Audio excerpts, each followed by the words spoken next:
Students, आज हम exercise 7.2 के पार्ट 3 में क्वेश्चन नंबर 8, 9 और 10 को सॉल्व करेंगे। क्वेश्चन नंबर 8 कहता है कि if a and b are -2 and 2 -4 respective, अर्थात a और b का जो कोऑर्डिनेट है -2 एंड 2 -4 है, तो find the coordinate of p such that AP is equal to 3/7 AB and p lies on the line segment AB। अर्थात इस question में कहा गया है कि हमारे पास एक लाइन सेगमेंट AB है जिसका कोऑर्डिनेट -2 और -2 है और B का जो कोऑर्डिनेट है वो 2 और -4 है। इस AB लाइन सेगमेंट पे P कोई पॉइंट है जो AB को इस आधार पर बांटता है कि AP is equal to 3/7 AB है। तो हमें P का कोऑर्डिनेट जो x और y है इसका वैल्यू फाइंड आउट करना है। तो अगर हम देखें कि AP इज इक्वल टू दिया हुआ 3/7 AB, तो हम इसे क्या लिख सकते हैं, AP, इस AB को इधर आए तो ये डिवाइड होकर क्या हो जाएगा, AP/AB इज इक्वल टू 3/7। तो हम देख रहे हैं कि ये रेशियो के रूप में AP/AB इज इक्वल टू 3/7, तो ये रेशियो के रूप में, तो हम लिख सकते हैं कि लेट AP को हम लोग क्या मान सकते हैं, 3 के, और AB को क्या मान सकते हैं हम लोग, 7 के इक्वल मान सकते हैं। तो अगर हम इस फिगर में देखें तो ये जो AP है वो मेरा किसके इक्वल हो जाएगा, आपका 3K के इक्वल हो जाएगा, जबकि AB जो है ये पूरा जो लेंथ होगा वो 7K के इक्वल हो जाएगा। तो अगर AP 3K है और AB 7K है तो मेरा BP जो होगा ये 7K में से 3K को माइनस करने से ज्ञात होगा, यानी ये 4K के इक्वल होगा। तो ये हम लिखने जा रहे हैं कि BP देयरफॉर PB जो होगा वो मेरा होगा 7K minus 3K is equal to 4K।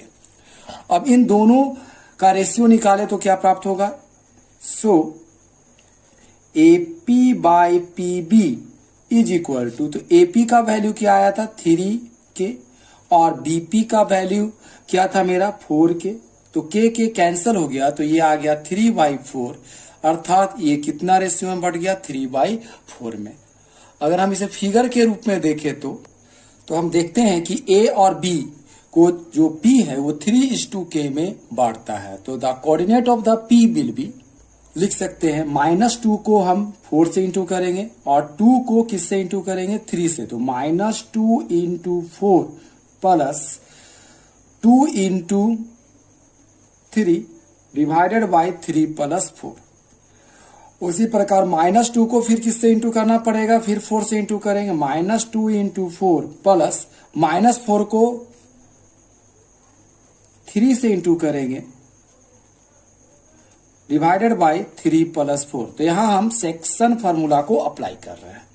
तो इसे सॉल्व करने पर आपका क्या आएगा, P -2 को 4 से इंटू करने पर -8 प्लस 3 × 2 = 6 डिवाइडेड बाई 7, और ये आ जाएगा -8 -12 डिवाइडेड बाई 7, जिससे P का जो कोऑर्डिनेट हमारा निकलेगा वो आपका निकलेगा -2/7 एंड -20/7।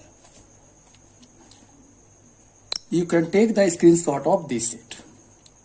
इसका क्वेश्चन नंबर 9 कहता है कि find the coordinates of the point which divide the line segment joining A -2 and B 2 8 × 4 equal parts. अर्थात हमारे पास एक लाइन सेगमेंट AB है जिसमें A का जो कोऑर्डिनेट है ये आपका है -2 और 2, और B का जो कोऑर्डिनेट है वो है 2 और 8। इस लाइन सेगमेंट को हमको 4 इक्वल पार्ट्स में डिवाइड करना, तो 4 इक्वल पार्ट में डिवाइड करने के लिए हमें इस पर 3 पॉइंट लेना है। अगर 3 इक्वल पार्ट में डिवाइड करना रहता तो 2 पॉइंट लेते थे, अगर 4 इक्वल पार्ट्स में डिवाइड करना है तो उससे एक कम 3 पॉइंट लेंगे। तो अगर हम यहाँ पर P से इंडिकेट करें, इसे Q से इंडिकेट करें, इसे R से, तो इन्हीं सभी का हमें क्या करना है, कोऑर्डिनेट्स निकालना है। तो हम मानते हैं कि P का जो कोऑर्डिनेट है वो x1 y1 है, Q का जो कोऑर्डिनेट है ये x2 y2 है, एंड R का जो कोऑर्डिनेट है वो x3 y3 है। चूंकि AP यहाँ PQ के इक्वल है, PQ QR के इक्वल है, और QR जो है R बी के इक्वल है, अर्थात ऑल सेगमेंट्स आर इक्वल। तो अगर हम इसे सबको 1 1 1 1 इंडिकेट करें तो हम यहां देखते हैं कि जो क्यू है इस ए बी का क्या होगा, मिड पॉइंट होगा, क्योंकि इधर से इधर का सम अगर जोड़ा जाए ए क्यू 2 आएगा और क्यू बी का भी सम क्या आ रहा है 2। इस आधार पर अगर अनुमान लगाएं तो क्यू जो होगा ए बी का मिड पॉइंट होगा। Here Q is the mid point of A B, अर्थात क्यू ए बी का मध्य बिंदु है। सो तो the coordinate of Q will be, हम लोग यहाँ पर मिड पॉइंट का फॉर्मूला अप्लाई करेंगे। तो ये होता है आपका x1 प्लस x2 बाई 2 और क्या होता है y1 प्लस y2 बाई 2। तो अगर हम a का और b के का कोऑर्डिनेट देखो तो ये x1 ये y1 का काम करेगा, ये x2 और y2 का काम करेगा। तो अब यहाँ हम इस वैल्यू को पुट करते हैं। तो x1 का वैल्यू आया -2 प्लस x2 का जो वैल्यू आएगा 2 डिवाइडेड बाई 2। उसी प्रकार y1 का जो वैल्यू आएगा 2 और y2 का जो वैल्यू आएगा 8 डिवाइडेड बाई 2।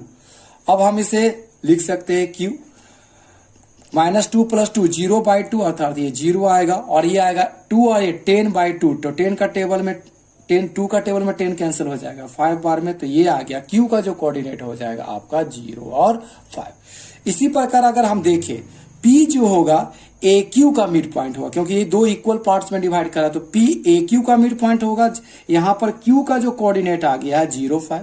उसी प्रकार r जो होगा ये क्यू बी का मिड पॉइंट होगा। तो हम इसी फॉर्मूले से हम क्या निकालेंगे, p और r का वैल्यू निकालेंगे। इस प्रकार जो p का कोऑर्डिनेट होगा उसे निकालने के लिए हम लोग क्या करेंगे, -2 के साथ 0 को ऐड करेंगे और 2 से डिवाइड करेंगे, यानी x1 प्लस x2 बाई 2, फिर y1 प्लस y2 बाई 2 यानी 2 प्लस 5 बाई 2, जिसे सॉल्व करने पर ये आ जाएगा -1 और 7 बाई 2। इसी प्रकार जो r जो होगा आप QB का मिड पॉइंट होगा, तो हम इसे इस प्रकार दिखा सकते हैं। तो so the coordinate of r will be, so the coordinate of r will be, r को लिखा जा सकता है हम 0 प्लस 2 डिवाइडेड बाई 2 और 5 प्लस 8 डिवाइडेड बाई 2। तो ये r आएगा 0 प्लस 2, 2 से 2 1 बार में कैंसिल हो जाएगा और ये आ जाएगा 13 बाई 2। इस प्रकार हमारा p q और r का जो कोऑर्डिनेट निकला, p का जो कोऑर्डिनेट होगा वो -1 7 बाई 2, q का कोऑर्डिनेट 0 5 एंड r का कोऑर्डिनेट 1 और 13 by 2। You can also take the screenshot of this sheet।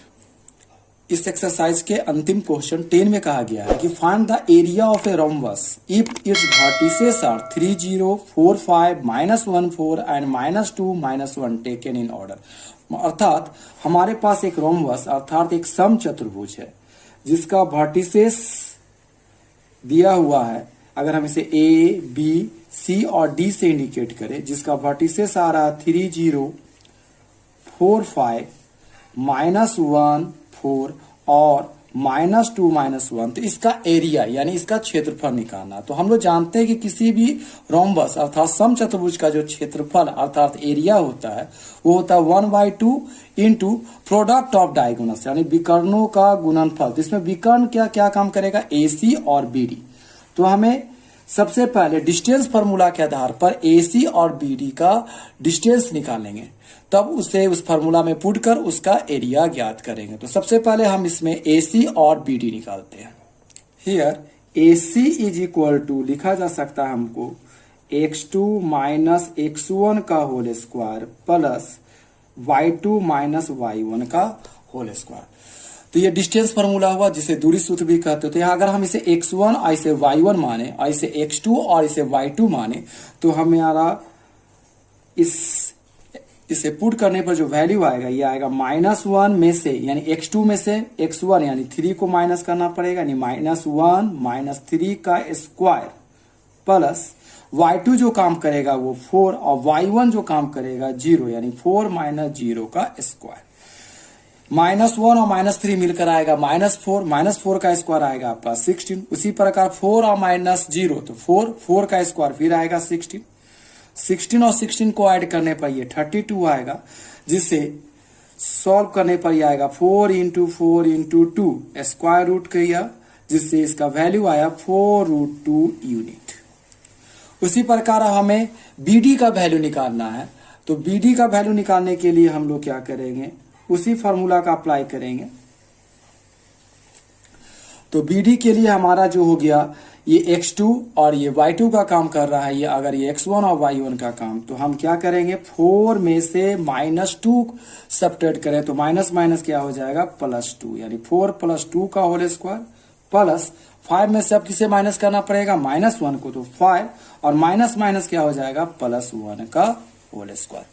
जिसे सॉल्व करने पर यह आएगा आपका 4 और 2 6 का स्क्वायर यानी 36 प्लस 5 और 1 6 का स्क्वायर फिर आएगा 36, जिससे ये आ जाएगा आपका 72 का स्क्वायर रूट। 72 के स्क्वायर रूट को हम लोग लिख सकते हैं 6 × 6 × क्या 2, तो इसका जो वैल्यू आएगा हमारा 6√2 यूनिट। अगर हम देखें एरिया ऑफ रोम्बस निकालना चाहे ABCD, तो उसके फॉर्मूले के आधार पर आएगा 1/2 इंटू प्रोडक्ट ऑफ डायगोनल्स, यानी विकर्णों का गुणनफल। तो AC इंटू क्या लिखा जा सकता है इसको, BD, तो हम लिखेंगे AC इंटू BD। तो हमारा जो वैल्यू आ रहा है वो AC का 4√2 था और BD का जो वैल्यू था वो क्या था, 6√2 था। तो इसे लिखेंगे 1/2 इंटू 4√2 और √2 मिलकर आपका आ गया 2 और ये आ गया 6, 2 और 2 कैंसिल, तो इससे आप मेरा जो वैल्यू आएगा वो आएगा 6 4 जा 24 square unit. You can also take the screenshot of this sheet. यदि आपने हमारे चैनल को अभी तक सब्सक्राइब नहीं किया है तो मेरे चैनल को जल्द से जल्द सब्सक्राइब करें और हमारे वीडियो को लाइक और शेयर करें। Thank you.